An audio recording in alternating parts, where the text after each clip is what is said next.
In this video, we're going to show you how to replace the tailgate struts on a Citroen C5. We're not actually going to replace them though, because this is HubNut and we ordered the wrong ones. But we're in now, so we might as well carry on. Getting these out is a lot easier than I thought it was going to be. If we start at this end, we will see that there's just a ball joint there. So on the end of the clip, you just grab a screwdriver or similar, and all you do is you just prise this clip off, and then you can get that out. You have to have someone take the weight of the tailgate, so you can then sort of knock it off. I had to actually lever it off the ball joint. When you move to the inside, the struts actually come right through, so you do have to take the headliner down, but all we've done is we've taken these panels off.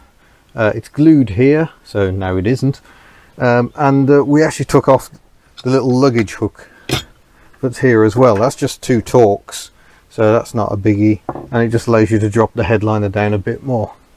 And this is how they attach.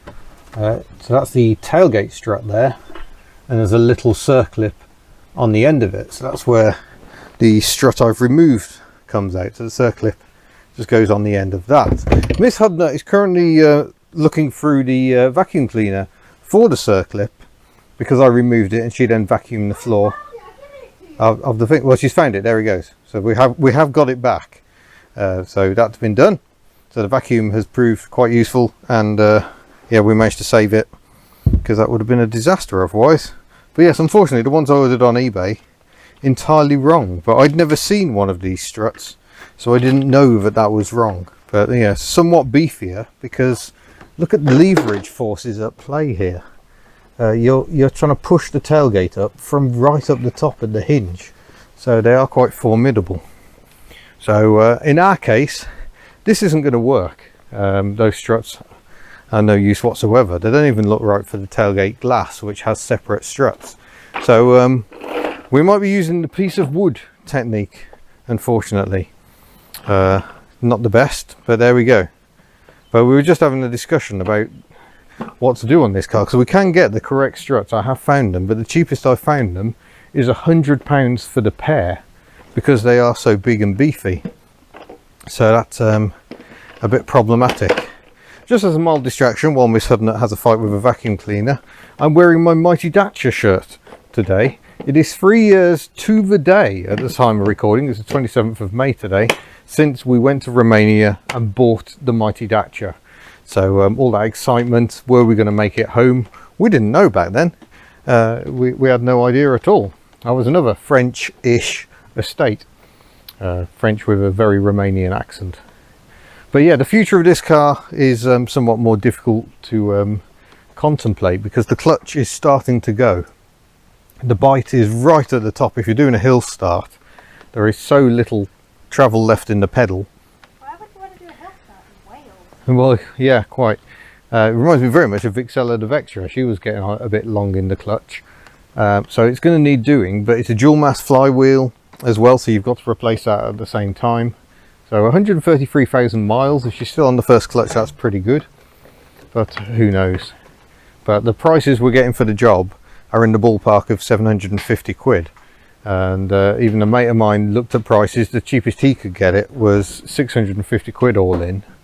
So that raises big question marks on a car which is arguably worth a few £100s, especially in its current state.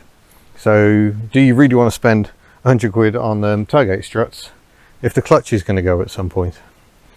It may be time to move this car on. But we actually had this discussion earlier, but I managed to not turn my microphone on. Yeah. Professional! So that was good.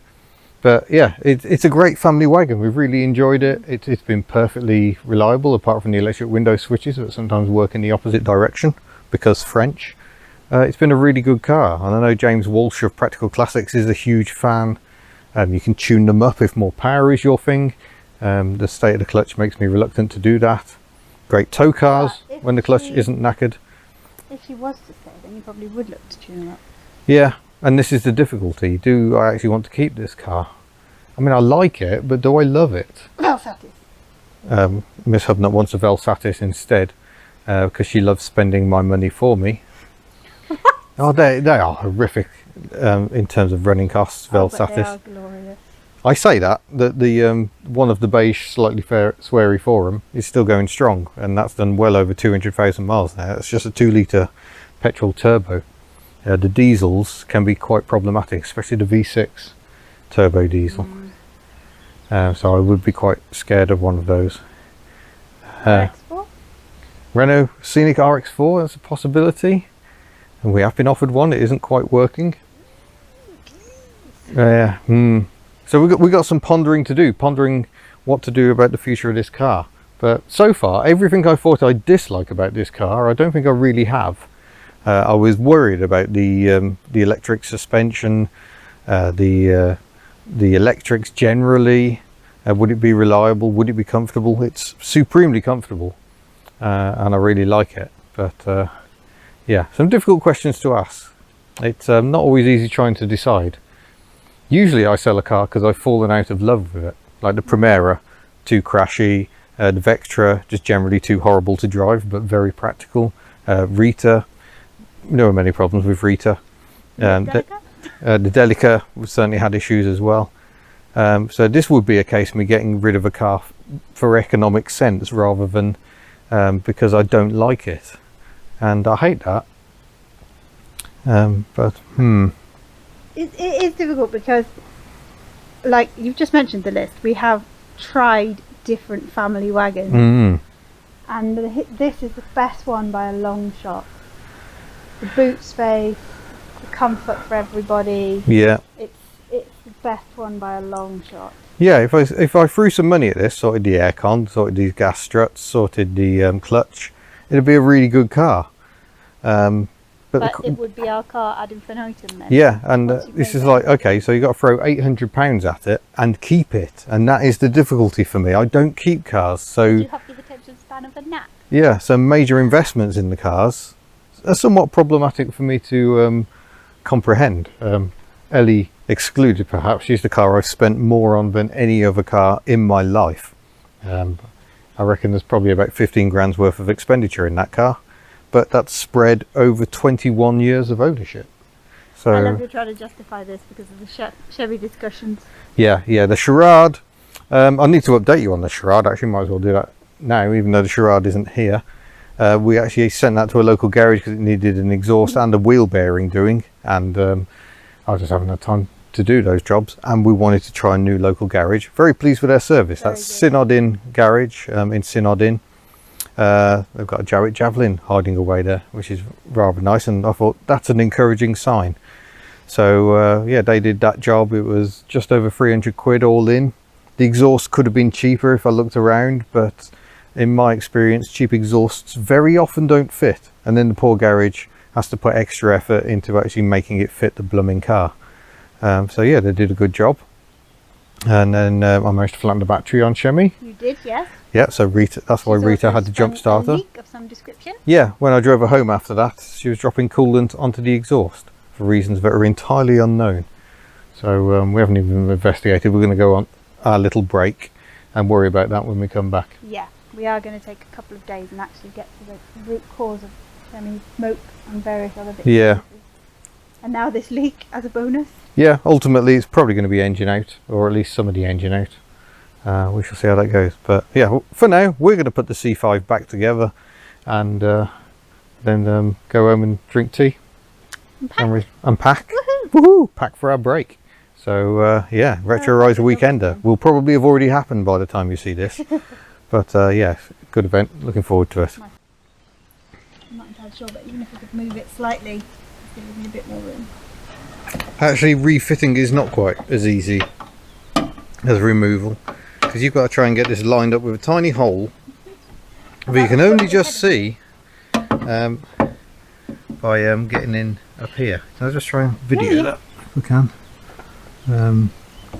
Yeah, you can just see. Actually, I'm not sure you can just see the hole. Can you hold the microphone a moment? Let's see if I can shine the light a little bit better. It's long and heavily weighted, and you're trying to manoeuvre it into a small hole. Yeah. Shut up. Stop being rude. I wasn't. You were. I knew it. Yeah, I can't even show you the light, but it's really difficult. I think somebody cleaned get the hole on. out as well, otherwise that would have been a whole other bonus. This is true. So yeah, good fun this.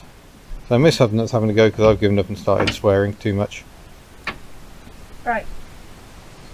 'Cause Oh, you- you're not yeah. very actually to want to put a hand there. Yeah, you cannot get into the box section anywhere else, so it's just awful. What a stupid, My glasses. stupid Don't let design. me squash them. Okay. Are you there? Yes, I am. Oh wow, okay. Right, I'm going to have to put this down to get the circlip on.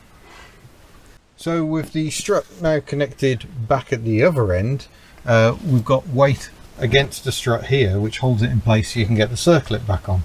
I had to use a new circlip because my pliers are apparently a bit too powerful and just completely destroy circlips.